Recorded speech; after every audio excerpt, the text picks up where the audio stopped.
आज हम chapter number 12 रानी इस गद्य की विस्तृत जानकारी प्राप्त करेंगे। कल हमने इस गद्य के इंट्रोडक्शन, लेखक परिचय और शॉर्ट में इसकी जानकारी प्राप्त की। अब विस्तार से हम इसका विवेचन करेंगे।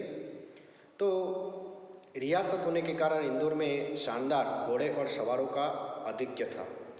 इसके अतिरिक्त हम अंग्रेजों के बच्चे को छोटे टट्टुओं या सफ़ेद गधे पर घूमते देखते और रामा की कहानी में तो राजा अपराधियों को गधे पर चढ़ाकर देश निकाला देता था और इन्हीं गधों पर बैठकर प्रसन्नता से ही घूम रहे देखकर विश्वास करना कठिन हो रहा था और सोचते कि इन्हें दंड मिला है।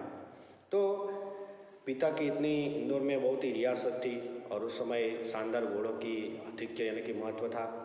और इसके अतिरिक्त अंग्रेज़ों के जो बच्चे थे वह इन्हीं टट्टू जो घोड़े होते हैं उसकी निम्न जाति के टट्टू होते हैं और उसके बाद गधे होते हैं।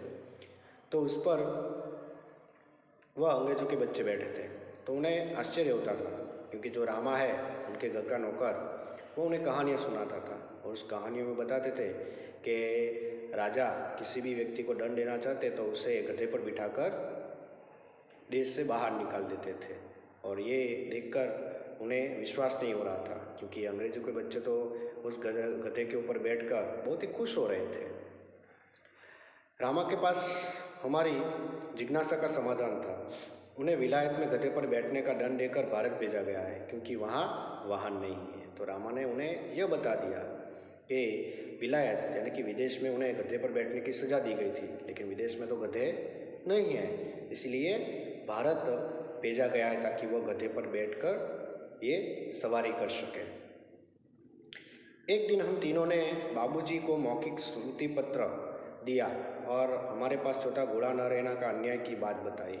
यदि अन्य बच्चों के पास घोड़े पर बैठने का अधिकार है तो हमें भी वो मिलना चाहिए। तो स्वाभाविक जैसे आप सब भी कि अपने मित्र को बाइक लेते देखकर पड़ोस में रहने वाले कोई लड़के या लड़की वो नई बाइक लेती हो तो हम तुरंत पिताजी से भी कहते हैं कि मुझे भी बाइक चाहिए। तो इस प्रकार महादेव वर्मा और उनके भाई ने भी बाबूजी को एक चिट्ठी मौखिक स्मृति पत्र यानी कि मेमोरेंडम एक पत्र लिखा और उन्हें बताया कि हमें भी एक छोटा सा घोड़ा चाहिए और वो भी हमारा अधिकार है, वो हमें मिलना चाहिए, ऐसा उन्होंने एक पत्र लिखा। बाबूजी ने हंसते हुए पूछा, सफ़ेद टट्टू पर बैठोगे? तुम कहो के साथ ठेलम ठाल के उपरांत मैंने अगुआ होकर गंभीर मुद्रा में उत्तर दिया, सफ़ेद टट्टू तो गधा होता है जिस पर बैठकर सजा दी जाती है। तो पिताजी ने कहा कि सफ़ेद टट्टू पर बैठोगे? तो भाई बहन दोनों को कहने तुम कहो और दोनों एक दूसरे को आगे पीछे करने लगे। तभी भाई ने आगे होकर गंभीर मुद्रा में कहा कि सफ़ेद टट्टू तो गधा होता है और उसको तो जिस व्यक्ति को सजा दी जाती है उसे बिठाया जाता है।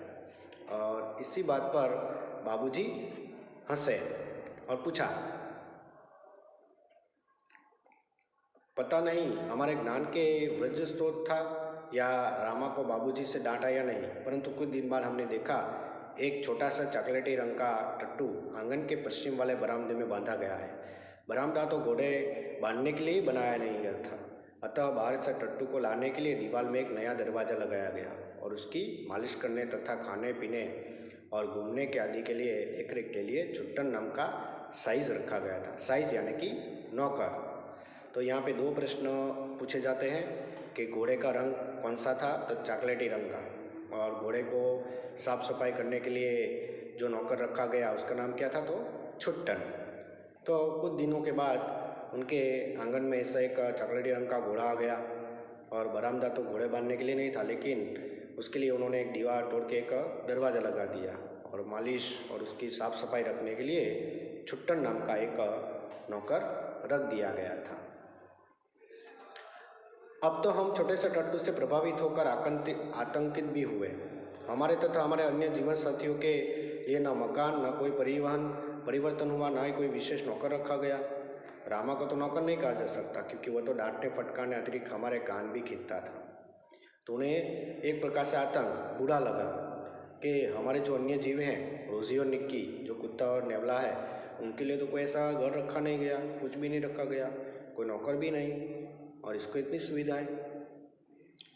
तभी हमारी खिड़की तक दरवाजे परिवर्तित नहीं हो सके, जिसमें हम रोजी और निक्की को कूदने के कष्ट से मुक्त हो सके। बाबूजी ने से यह सुनकर भी कि वह टट्टू हमारी सवारी के लिए आया है, अब हम सब 4-5 दिन उससे रुष्ट और अप्रसन्न घूमते रहे कि उनके लिए आया था, लेकिन फिर भी वह उसके साथ बोले नहीं, कुछ बातचीत नहीं की, चुपचाप बैठे रहे। परंतु अंत में हमने उससे हमारी मित्रता प्राप्त कर ली, लेकिन दूसरे दिन के बाद उसके साथ दोस्ती कर ली। रामा, उसका नाम पूछने एक नाथ हुआ कि ताज रानी कहकर पुकारा जाता है। तो रामा से पूछा कि इसका नाम क्या है, तो उन्होंने कहा कि ताज रानी कहते हैं, ताज रानी। ताजमहल का चित्र हमने देखा था और रामा को और कल्लू को तो माँ की सभी कहानियों में रानी के सुख दुख की गाथा सुनते थे। अति उसके प्रति बड़े श्रद्धेय हो गए, श्रद्धेय की लगाव हो गया, प्रेम हो गया। ताजमहल जैसे भवन की रानी होने पर भी यहाँ से कहानी की रानी की तरह निकल दी गई। वह कल्पना करते ही हमारी सारी इच्छाएं और सारा रोष करुणा से पिघल गया और हम उसे और अधिक आराम देने के उपाय सोचने लगे। तो जैसे उसका नाम सुना, फिर धीरे धीरे मित्रता हुई, सारी इच्छाएं, सारे दोस्त जो भी थे सब मिट गए। जैसे आप जब मित्र बनते हैं तो कई ऐसे मित्र भी होते हैं जिसके साथ पहले लड़ाई हो जाती है, लेकिन बाद में धीरे धीरे आप उसके साथ रहकर नाथ होता है, फिर दोस्ती बन जाती है। तो इस प्रकार महादेवी वर्मा और उसके भाई की दोस्ती हो गई। वह इतनी सुंदर थी कि अब तक उसकी छवि आंखों में बसी जैसी है, कि इतनी सुंदर थी कि उसकी तस्वीर उनकी आंखों में बस गई। हल्का चॉकलेटी चमकदार रंग जिस पर दृष्टि फिसल जाती थी, खड़े छोटे कानों के बीच में माथे पर झूलता अयाल गुच्छा की बड़ी काली स्वच्छ।